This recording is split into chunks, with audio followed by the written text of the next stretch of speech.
what I realized is like, yes, they're so drawn to do this thing because they've experienced what it gives them, like how drawing near to God, it's this relationship of eros that's constantly drawing them upwards and onwards to be doing things. And so again, it's the, I'm really bad at getting out of bed when I was like, oh, I should be praying, but maybe I can do it some but like the times when I've managed to do that, to answer that call, is because I know what the saints did, and they're that beacon of light that's shining out there for me, making me realize what's a little bit of what's possible, right? Yeah. I've got some tips on that, Paul. First of all, when you wake up and it's like, don't argue with the bed. This we know. Don't argue with the bed because the bed's going to win. Okay. But then there's the question, is this really God? Is this really God calling me to get up? And of course it is, because you would never come up with that idea yourself. Welcome to another episode of As Iron Sharpens Iron. I am here with Father Michael Butler and Father Hans Jacobse. Hey, guys. Good day. Good to see you guys. Good to see you guys too. And we're going to be talking today about the saints. You could call it the jewel of the Orthodox Church. It's certainly one of the most unique things about the Orthodox Church. And we're going to talk about them in relation to finding role models for manhood and masculinity. So let's start right there, guys. Why and how do we use the saints as role models in the Orthodox faith? They show us what is attainable, okay? Now, we always think that the saints are special, but the saints, you look at their lives, right, and they come from different backgrounds. Some of them, you can see they were set apart. Clearly, they were set apart. And I think avoided a lot of the pitfalls that we, regular guys have fallen into and pull ourselves out of, right? And in a sense, some of them got a head start, but others did not. Others came through the darkness a lot like we did. Some of them even worse, right? And it was true repentance. Some of us, I guess, see the necessity of God only through pain. Some of us are given the vision of God by good parents, and strong families. And so they acquire, really by divine grace, what some of us acquire through our pain and experience. And either way, the path of salvation is a singular one, no matter how we get there and how we come to Christ. And then we begin to see that we do have examples, and they are the saints. Secondly, and this is just a thought of mine, but you look at the bishops in the early church, the apostles and then the bishops, a great power was given to them, right? And people through their work saw how good and how great God really was. I'll give you an example. Like in Alexandria, there were still idols built up to the false gods, even as the church was spreading there. And the Patriarch of Alexandria got the bishops together and said, we need to pray for the destruction of these idols. They need to fall. And they went into fasting and prayer, and all the idols collapsed on their own accord, except for one. And their prayers were not strong enough to actually destroy this final idol. And you got to remember in the pagan mind, the destruction of the idol, of the totem pole, if you will, right, of the symbol of the god, by another god, shows that other god is stronger than yours. That's how the pagan world thought, and so the destruction of these idols were absolutely necessary. Offends our modern sensibilities, but we are so detached from the spiritual world that we just don't understand these things anymore. So what were they to do? And the Lord spoke to the patriarch in a dream, and he says, bring down a man named Spiridon from Greece, Saint Spiridon.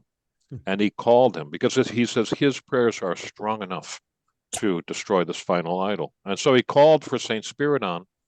And as soon as Saint Spiridon stepped out off the boat and onto dry land, that final idol fell. So you see that the power is ultimately given to the saints, and that apostolic power is still in the church, but it's primarily now we see it through the saints.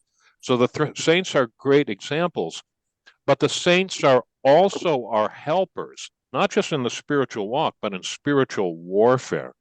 in overcoming, the darkness in our own heart, but also overcoming the darkness in the world, and also bringing light and healing into the world in ways that our prayers can't, especially for other people, because it's just not strong enough. Doesn't mean that the prayer doesn't get answered. What it means is we pray for the saint for help, and in that way our prayers get answered, so they do. So I think that they play a very, very great role in the life of the church. This is the church triumphant and the church militant, but they're interspersed with each other. If we want to understand what the church is truly, we don't just look at the failings of the church, and there are failings, right? And we just don't focus on those, and we don't think that the life is going to come through some kind of administrative revamping, right? No, it comes by when we become more aware of the church militant as well, which is populated by, at the top, the Mother of God, the angels, and the saints. But the saints came from where we are coming from. And in that way, so there's a lot of ways that they're examples to us, and not just moral examples, but examples of the spiritual life in all its fullness.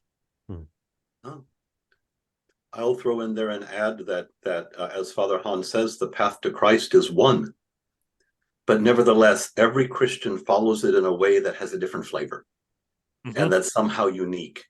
And for me, it was always fascinating, particularly even to this day. One of the best things I enjoy being a priest is sitting down over coffee with an inquirer and finding out why he or she, was interested enough in orthodoxy to screw up his courage and actually show up for a service at my parish. And we sit down at coffee, and I just, tell me about your lived experience of God to this point in your life.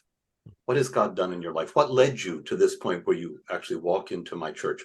And the way that God works in people's lives is fascinating. Every single story is absolutely fascinating. And we see it displayed in the lives of the saints. That yes, the path to Christ is one, but there are so many myriad ways that we can embody that. And we can find saints that kind of look like us. And so we kind of find buddies, if you will, in the spiritual realm, saints that underwent the same things we're going through. Married people can find married saints. Men in the military can find military saints. People in positions of responsibility and authority can find saints who had great, public responsibility and authority. You find young people who are saints our own age. And they're not even ancient. We tend to think about them because they're painted so beautifully on our walls, or on the boards that we put, like all of us have, every one of us has got an icon in the background of our scene right now, at least one. We tend to think of them as sort of holy and lifted up and far away and remote and distant and all. And yet, there are saints in every generation. Our own Saint Paisios, who is so popular now, he died in 1994. Here in America we had oh good heavens, I'm going to embarrass myself now, Elder Ephraim, in the monastery, St. Anthony's Monastery in Arizona. I mean, universally regarded as a saint. And so there are saints in every generation, and perhaps our paths are able to cross at some point, and you encounter these extraordinary men and women who just exude the grace of Christ. And also, finally, as Father Hans also said, he didn't cite the scripture that I was hoping he would cite in what he said, and that's the passage there in Hebrews chapter 11, where it says that we are surrounded by this great cloud of witnesses. Yes, we are never alone. When we're down and we want to despair, and when the world is black and all of our dreams turn to ashes in our mouth, and we think everything's gone to hell in a handcart, we think we're by ourselves. We are never alone. And it's not just our guardian angel, it's not just Christ and his mother, but this great cloud of witnesses is always around us. And Father Hans is right, and Elder Zacharias of Essex mentions this a couple of times in his books, where he says, when we are weak, we can rely upon the strength of the saints. Who are there to lend their help and their prayers and their support to us. And so we find these men and these women who, for whatever reason, they appeal to us. There's something about their lives that's attractive. And it doesn't have to be much, but we develop these affinities and we sort of fall in love with these people. Then, of course, we buy their icons and Some of us have lots of icons, Mhm. as our interests and our, and as we age and all. But we find ourselves, physically surrounded by a great cloud of witnesses as well. Mhm. So I think that they do play a large role. And, I have a fond affection for a number of saints, and always have, some all my life. Some are recent, some are kind of come and go as I live different seasons of my own life. Different ones are, come to some prominence, but I keep all their icons, and we stay close. Mhm. Yeah, I'd this, always go so far as to say that I'm really impressed by, I know some Protestant people who are far better people than I am, and they do that without the saints. I don't know how they do that, actually, because it's just the case. It's really like you have these friends that you can go to and turn to in so many different situations, right? In defense of and in praise of our Protestant friends, there are people out there who have much less of the truth than we do, but who do a whole lot more with it. And I say that to our shame. Yeah, I say it to our shame. But yeah, so in my seeking, kind of coming back into Christianity and Protestantism being the default for me, then an absolutely central aspect for me that I discovered to my great surprise, wonder, confusion was this idea of theosis. And then with the saints as the living example of that happening throughout history, even up to our own time today, and even up to, I was so lucky as to visit the monastery in Essex of St. John the Baptist and met Father Zacharias, who is considered by many to be a living saint today. He's coming to Denmark again in November. I just found out. So I'm really excited. My men's group is going to go visit him. Yes, good. You can. We're going to go visit him there. But when, as Father Hans was talking, then it was really that the theosis that you become these people that have actually in this life become a God bearer, and that are able to shine that light outwards to us, and you can experience it, and you can see these people are living, they're alive, and they're with us, and they're not dead. And we can commemorate them, and our church becomes so much bigger. Our faith becomes so much bigger. Our contact with the divine, just becomes so much more. They're just a lot closer, right? Like Christ can be quite. When I read the stuff Christ says, and I've been reading the Gospels again, and the more I read it, the more I'm like, I don't understand what he's saying. Like, what is this about? Like, it's so simple, and yet it's so difficult, right? And so we just had a guy who's recently come to a free church in Denmark and become a converted to Christianity, but still really doesn't know where to put that and what it means. And it was a late evening, and then we were going to do our evening prayers. And so he said, "Oh, evening prayers, like, what's that?" And we were like, "Oh, well, we have this icon corner." And we kind of took him over to the icon corner. It was dark already, and then we lit the candles in our home there. And my wife loves icons, so she buys a lot of them as well. And so we have a beautiful icon corner. And she said to him, like, "This is our family." Like, yeah, for him, it was just like a completely different experience from what he's experienced before, from like a church that looks like a warehouse, basically, to coming into something that just has this kind of intimate, connected, rich, and we could tell him about the individual people, and our son knows their names even, and we know their stories, and yeah, it's such a richness to it that one can experience. Yeah, Paul, what you're bringing up is so important. Something I'm learning and I'm developing, I'm talking a lot about now, is that the grace of God, the love of God, okay? The love of God it has specific particularity. The grace, the power, the healing, right? It's all through his love. The energy of God is really the love of God, all right? Sometimes it's easier to speak of it as energy because it just is. Okay, we're all recovering materialists, right? That's our problem. Okay. But it only happens person to person. Okay, this love does not exist amorphously that we kind of acquire by understanding it. We experience it. Orthodoxy is an experiential religion. So if someone, I deal with a lot of young men, as you know, and a lot of these men, they come into the church and they're struggling with issues, and what they really need is the love of the Father, which is to say, they really need paternal love. That quality of paternal love, it's concrete, real, it's experiential, is what brings that healing. And it's not a philosophy or some abstract idea. It's a concrete experience with another human being, with another person. Yes. Yes. It only comes with another person. And that's why we want to develop the brotherhood.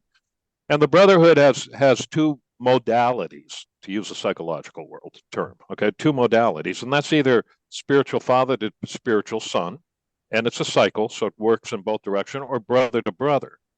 And when a brother loves a brother, when a brother is taking care of a brother, he's actually fathering the brother, because the character of the love between them is paternal.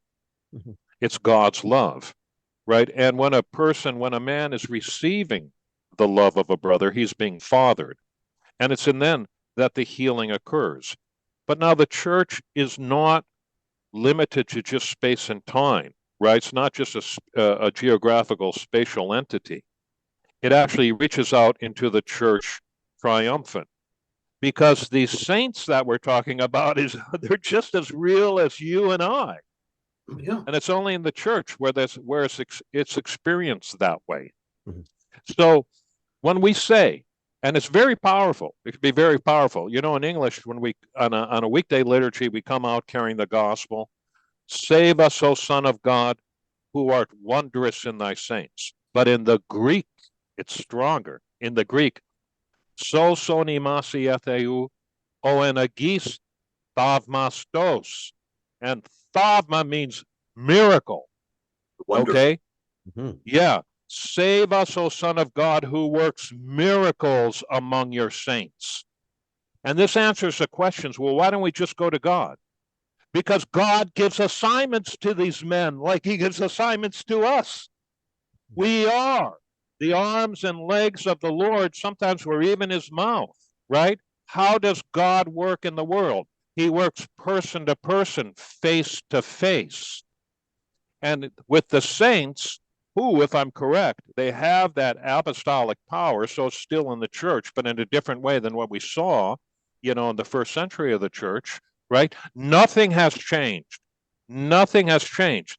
And so growth in the spiritual life, then, we talk a lot about that. And a lot of guys coming in, and I was one of them, so I put myself in this category, think that if we could just amass more knowledge, we'll become more spiritual. No, no. It's do you live your life authentically? Mm-hmm. Because the saints, if you look at their life, how did they live their life? Whatever they faced in everyday life, they faced authentically. That's how the spiritual life happens, because so the relationships then between people get stronger, better. The love of God can flow more. And they carry this into the next life, but they still work within the church. So growth in the spiritual life is loving your brother. You will love God with all your heart, mind, soul, body, mind, and strength. You will love your neighbor as yourself. The second part of this commandment is as important as the first. Jesus said that. Yeah. Right? So it's just beautiful what we've been called into. It's just beautiful. That's all I got to say. Yeah, I think the prologue that I actually read this morning, I'm on the old calendar, was it might have even been a quote from Saint Spiridon saying something like, the whole of your salvation is found in your neighbors, like with your neighbors. So yes. It's like it is through these concrete relationships that we're able to build with other human beings, and the love that you can actually develop and cultivate there. Theosis, that communion with God, right? Theosis, communion with God, is really what it is. Okay. And the consequent right ordering or righteousness of the individual is really achieved through the events of everyday life, mm-hmm. and drawing closer to your brother. That's really the practical, pragmatic path, because it's within that God can work. It's not amorphous. It's personal. Good. So we're going to dive into 3 specific saints that we would like to talk about. And then after that, we're going to be doing individual episodes talking about the saints from each of us as well. So are you, Father Michael, you want to pick up the ball first? Yeah, I can do that. I've had about a 30-year relationship with St. Maximus the Confessor. I sort of fell in love with him when I was an undergraduate, actually when I was a catechumen, which was, I started my senior year in college. I ended up studying St. Maximus and writing my doctoral dissertation on his writings. And I translated a bit of what he had written, because back in the Dark Ages, almost in the time before writing, there was not so much of St. Maximus translated into English like there is now. And so I had to plow through almost impenetrable Byzantine Greek to understand what the man was saying. But his life was fascinating. If you believe sort of the official life, he was a high-ranking court official in the court of Emperor Heraclius of Byzantium, and left all of that and went to the monastery, rather like Saint Arsenius did, one of the great desert fathers a few centuries before him. If you believe the sort of heretical Palestinian life or Syriac life of Saint Maximus, which has been discovered in recent years, he was actually a Syrian boy, and I think orphaned, and was taken into the monastery when he was like 6 years old. Either way, he ends up in the monastery with an extraordinary education, which was one of the reasons he appealed to me, because he was really smart and he had read everything and synthesized like everything that came before him. That's why he's so important in the theology of the church. The man actually synthesized everything from the first 6 centuries of Christian thought. A towering accomplishment. But in so doing, he found himself at odds with imperial policy. In his day, the Monophysite heresy that had split the church at the Council of Chalcedon was still raging strongly. Persia was playing the non-Chalcedonian churches, the Copts, the Armenians, the Syrian Jacobites, playing them against the Byzantine Empire for political reasons. The church was rent asunder, and they were really trying to bring it back into unity. And the Patriarch in Constantinople at the time had come up with a solution that, alas, was heresy. And St. Maximus called him on it. And there was a time when only the bishop in Rome was the only patriarch that was holding the Orthodox faith. And subsequently, even he fell. And near the end of his life, Maximus was arrested, taken back to Constantinople. At the time, Pope St. Martin the Great was with him. They were on the boat. He died en route, the Pope did, and is glorified as a saint. Maximus was taken back to Constantinople. His right hand, with which he had written all of his truth, was chopped off. He refused to, he continued to speak the truth of the faith. And so they cut his tongue out. And finally, after they had done all of that, he was paraded around the city on a cart, exposed to public ridicule, then put on a boat and shipped off to the shores of the Black Sea, where he is 82 years old. He finally died, there on the shores of the Black Sea.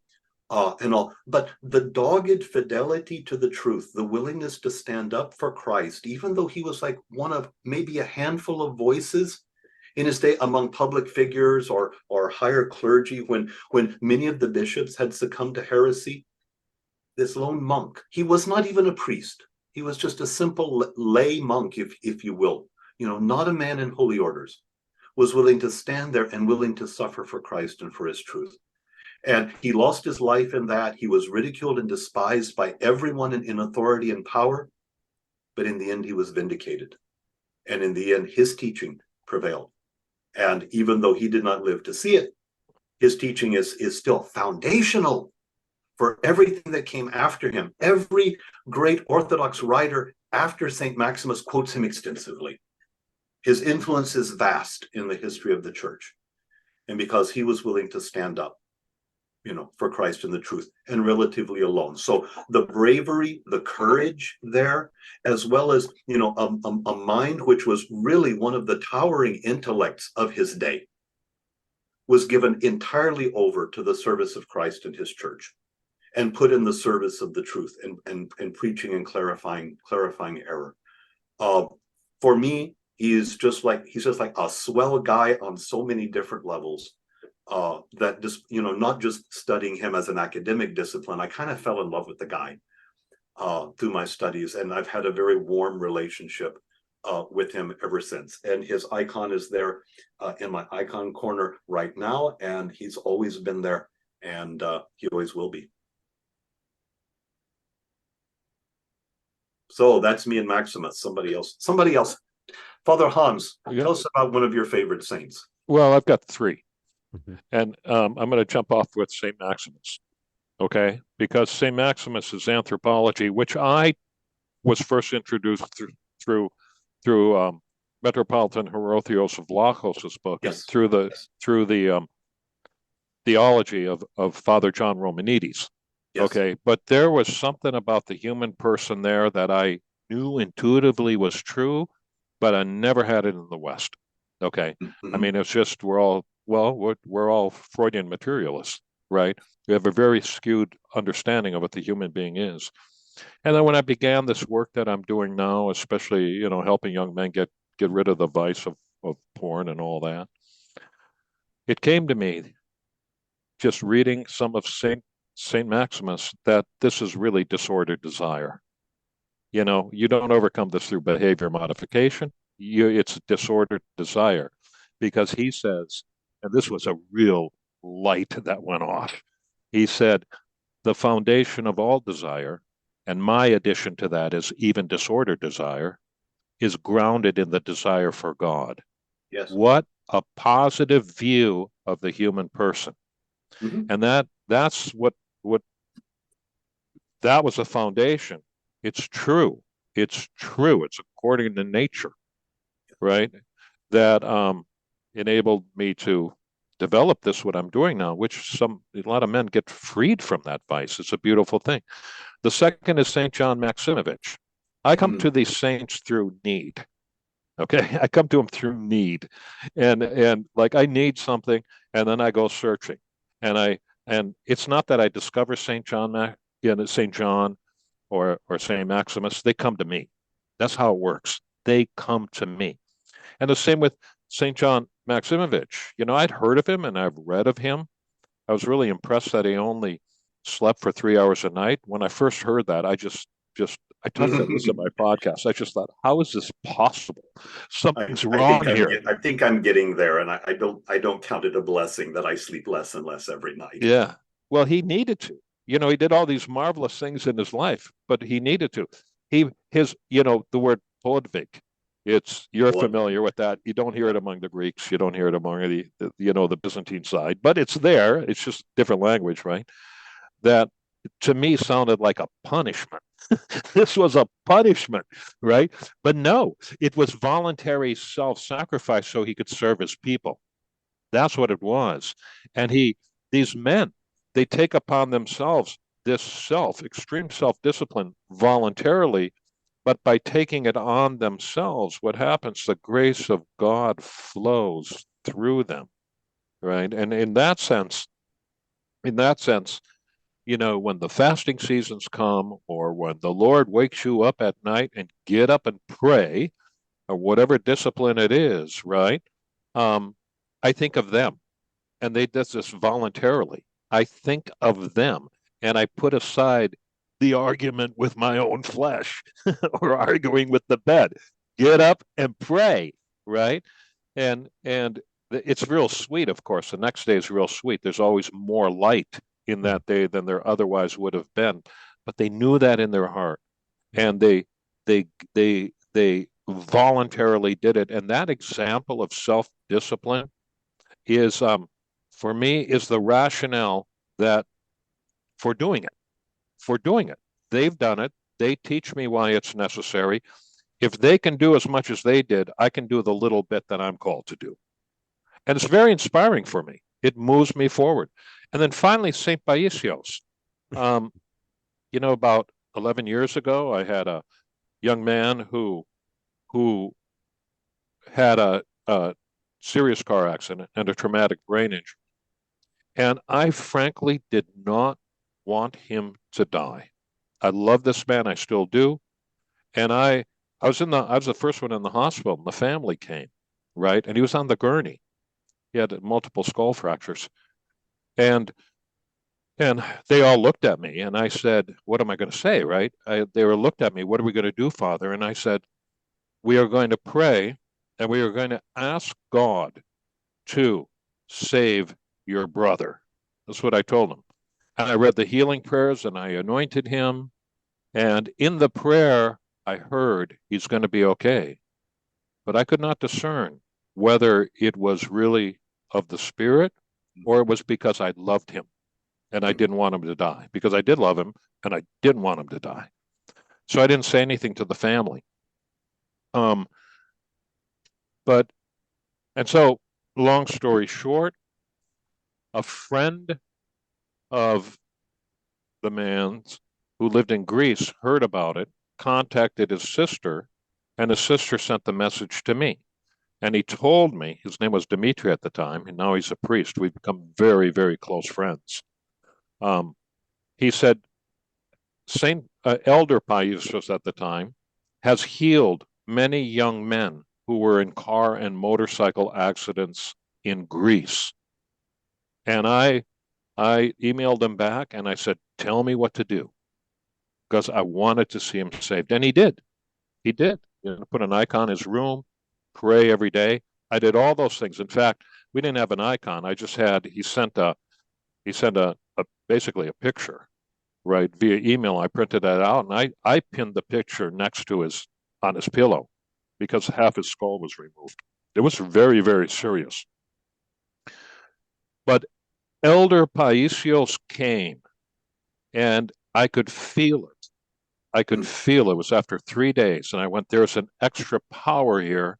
I don't have to carry this all on my own shoulders. It was a big thing to carry. I don't know if I could have carried it over the entire summer that it took.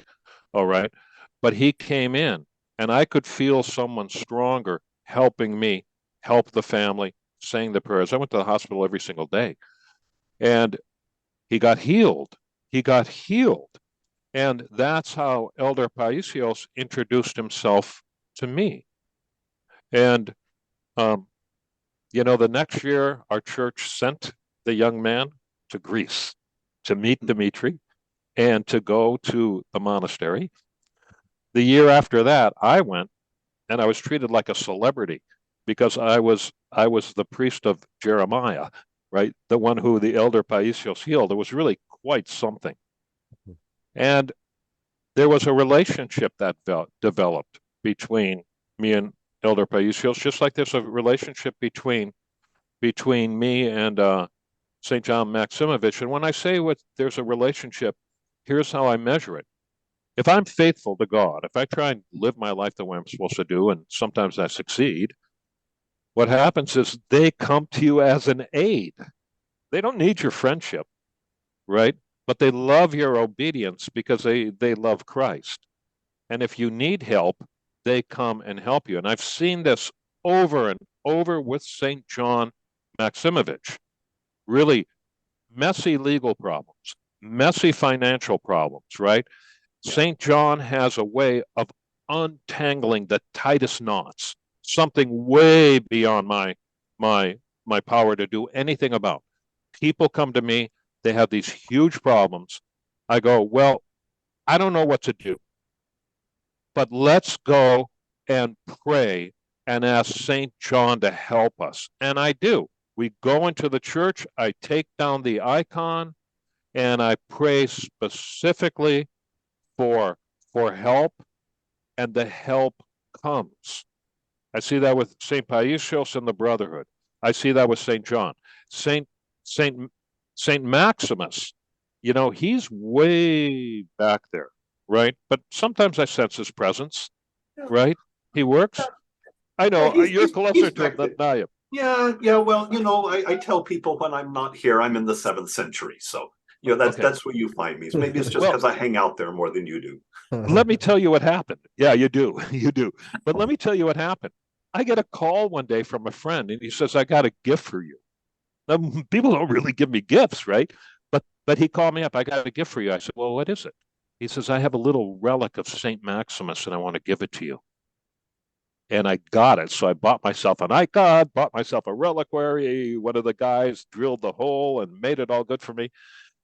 And I got a little relic of him. And when I got that, I knew it was confirmation that it was indeed St. Maximus that was helping me with these guys. and understanding deeper what their problems are and how to bring them help. It's a beautiful thing. He works miracles, Yeah. among his saints. I'm going to have to mention Saint Maximus as well, actually, even though it's not my main subject either. But the thing that really blew me away as I was coming to Orthodox faith and reading about was I read this book by Lars Thornburg on microcosm and mediator. And you read all that? Wow. I wrote an article about it on it described my work perfectly. I was like, wow, this is exactly what I've been trying to formulate. I never was able to say. I get that. Yeah. So it's about what you said, Father Hans, the anthropology. It was about what is a man. And we've mentioned it on this call. I think someone said something like, oh, it's almost like these saints are just as real as, people around us are. And in St. Maximus's way of understanding what man is, you could even say that, the saints are far more real than the other people around us, because they've come so much further in that process of mediating between these oppositions of life and existence. And so they, they've become real God bearers. They've reached personhood. Whereas most of us, we're just like these cheap little imitations of, something that's supposed to look cool or something like that I've been trying to do my entire life. Right. So there's something beautifully amazing about that. I also, for me, that's been more of an intellectual exploration, but a very powerful one as well. And on the other end of the spectrum in that way, and we did plan and coordinate this, but Saint Paisios, I just have to mention him as like, I feel just over the years I've been reading everything I can read about him. I read his spiritual counsels every night before I go to bed. That man, I've just come to love him. I really love that man. He's such a beautiful, beautiful soul. I was able to visit his home on the Holy Mountain this February, and I could just so much sense him there welcoming me in his home. And I mean, it was just he has such a simplicity and such a manliness about him, so, and the way that he brings the faith in such a living way into, my own lifetime, having lived, I just can't believe that I never, I wish that I had, he died when I was then 15 years old or 14 years old, right? Last year I went to Greece, and one of the stops on the pilgrimage is always St. Paisios, right? And I had this whole plan. Well, I'm going to go and I'm going to pray at his grave, right? And this and that. This really happened. And so I get out of the van, and it just comes to me. What are you praying for? I've already given you the blessing. Just go and do the work. That's the way he is. So, okay. Right. Yeah. Just, it's already there. Just work now. Get it done. Yeah, that's fantastic. Yeah, so I was looking through like the different books that I've read about him, looking which story should I tell, and there's like all these stories about like his soldier time where he was like walking through like waist deep snow and helping people, or like waving at German soldiers to shoot him instead of shooting his friends, or running barefoot down a mountain and like totally getting torn up, and like really doing these incredible acts of bravery and selflessness.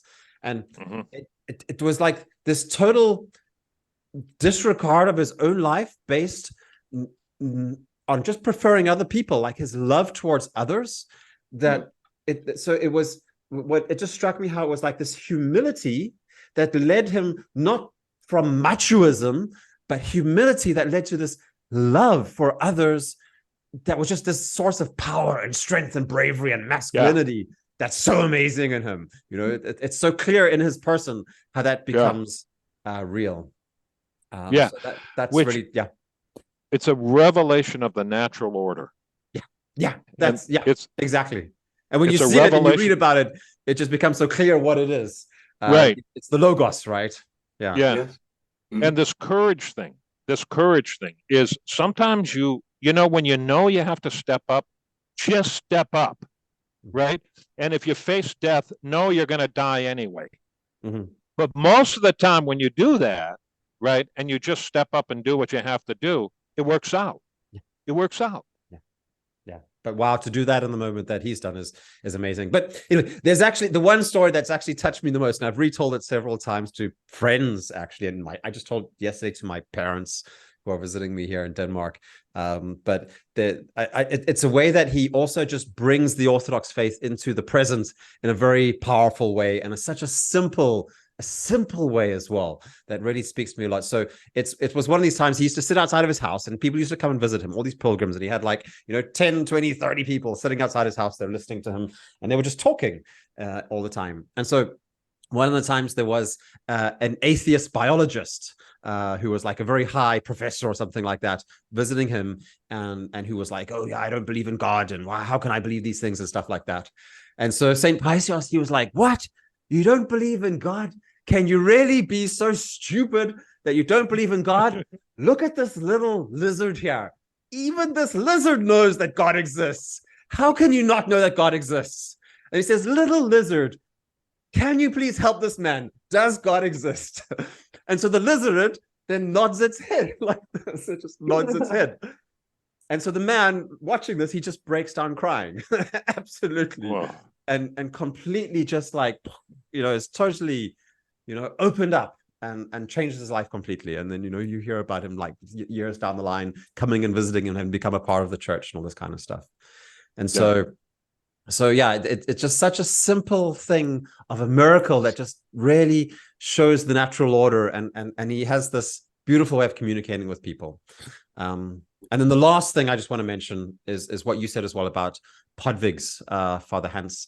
And when I read him as well, it's like, yeah, when I first heard about these Orthodox saints doing these crazy stuff, and I was one of these people who read St. John of the Ladder, St. John Climacus, the Ladder of Divine Ascent, really early in my Orthodox journey. I was like, what on earth is this? I'm getting into this. Is crazy, right? Yeah.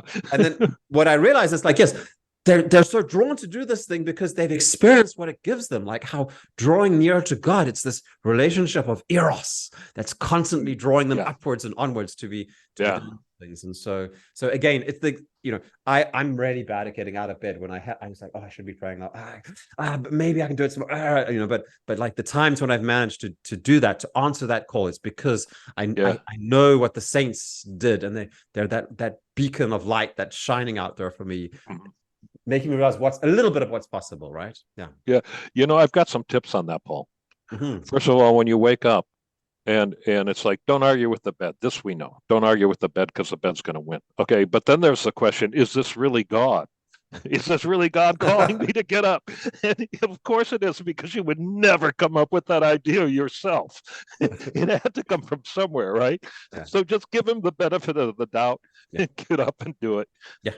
And basically the message, and this is what my dear Father Lazarus told me, one of my first priests, he said, like, if you wake up in the night and you can't sleep, that's because you're supposed to get up and pray. That's what it is. If you can't sleep at night, it's because you're supposed to stand up and pray. That's what you need to do. And it solves all of your sleep. You'll because actually the days I do it as well, I'm far more rested the next day, even though I've been standing up praying for a longer time. Yes, and the day's full of light. So if anybody's listening, here's what you do. Okay, and you're struggling with this. Okay, you want to defeat it quickly, get up and do 5 or 10 prostrations. It's a real pain to do prostrations right when you get out of bed. Okay, it's like jumping into a cold shower, out of bed and into the shower, right? But do it. And the what would you call it? The slumber will leave your body, and everything after that will be productive in a spiritual way. You will see life in living color instead of just black and white. Okay, that's what the disciplines do. That's what the saints teach us. Like St. John Maximovich is only sleeping 3 hours a night, which, like you said, Paul, that these Podvig things, they struck me as punishments when I was first introduced to them, and they're not. They're necessary. They're necessary for our, we use the word spiritual growth. They're necessary for entering into a deeper awareness of reality and the work of God in it. Let's put it that way. Yeah. Thank you, guys. I think that was a Good start to talk about the saints. I want to talk about as well, do we sometimes look too much to the saints and like to the detriment of not knowing scripture? That's something that we can look into as well. That's one question, but I don't think we have time for that for this time. So yeah, looking forward to diving more into this, and we're drawing near to the end of this season as well. So we'll be getting onto that. We'll just finish up. What do we have now? Less than a month, Father Michael, until Beloved Sons. Oh, we got a little longer than that. Oh yeah, it's a month, 2 months almost. Yeah, of course. Yeah, it's right at 2 months. Oh, I thought we're already in the end of Sons September. Retreat. Yeah, not September. Please, not September. I'm just excited. Let's wait for October. Yes, but 6th through the 8th of October, here in near Detroit, Michigan. Father Hans and Paul and I will get together and we'll present a retreat called Beloved Sons, where we're gonna have a great time. I've got guys coming from all over the country. A lot of guys from out of state have already registered. Where it's going to be some great fellowship. We're going to spend some real quality time together. We got some great activities planned as well, and we're going to deal with the voice of the accuser who drags us down and who speaks ill of us. That nasty little voice that undermines all the things that we want to do and zaps us of our courage and tries to draw us away from Christ and of our best life. We're going to deal with that. We're going to deal with that, and we're going to learn to hear the voice of the Father, which is one of encouragement and blessing. It's going to be a great time. You can find that. We can put the link to the registration page in the notes below. If you don't see that, if you're just listening to this and don't have access to the notes, it's at my website, average2alpha.com, which is AVG numeral 2 alpha.com, and you'll find the link to the registration there. Lots of information on the website, and there's a place to ask questions if there's something we've not told you that you need to know. So we look forward to seeing you in October. Thank you for listening to the podcast. We're always open to your suggestions, to your recommendations. We appreciate your comments. We appreciate dialogue with you. Find us on the Beloved Sons. Now I'm hooked on my retreat. Find us on the As Iron Sharpens Iron Telegram group as well, where we can continue the conversation. You know, there's also one other thing, Father Michael. There's also liturgy on Saturday morning. Can you imagine 100 plus a Sunday morning? Can you imagine 100 plus guys at the retreat coming to the liturgy? That's that's going to be beautiful, and it's going to be powerful. In addition to my full congregation, yes. Yes. It's going to be quite a packed house, but I'm really looking forward to that. And I think, especially as you know, both of you have been on Mount Athos. I'm sure you've been in congregations which are all male, but when men lift up their voices to God in prayer and praise, there's something really powerful and moving about that. I am very much looking forward to the Sunday morning liturgy at the end of the retreat. Father Hans will be preaching. Paul will have the adult ed class before the liturgy on Sunday morning as well, and we'll talk about his story of conversion. So there's plenty to do, and it's going to be a great time, and you don't want to miss it. Thanks very much. Hans, you have another retreat coming up even before that. Am I right with that? Yeah, well, actually, that's this week. So we might air after that's done. But Montanica, we're going to be late. Which I'd actually fly out 2 days from now, all the way from Fort Myers to Bozeman, Montana. 3 hour layover in Minneapolis. Bozeman, and that's together with the Patristic Faith guys, places, which we all follow and appreciate, and they do good work at Patristic Faith. They really do. Yeah. Good. Okay, and then I'll just use the last opportunity to say, in a week's time, I'm launching a online group for Orthodox men only. I've noticed that there's a tendency of guys living in areas where there are not strong Orthodox communities are signing up for this group, and so we have a really solid group, including one priest who's joining as a member of the group, actually. Okay. But I'm really excited about having a group of guys doing the same work that I'd be doing, but just with that shared foundation of the Orthodox faith. It's going to, I think, take it into a whole other paradigm as well. So there's still just maybe a couple places left there. So if anybody's interested in that, then please contact me as soon as possible. Then we can see if we can get people in. Good. Alrighty. Thank you, gentlemen. All right, this is good. Always good. Always good. Have a great day. And thank you to our listeners.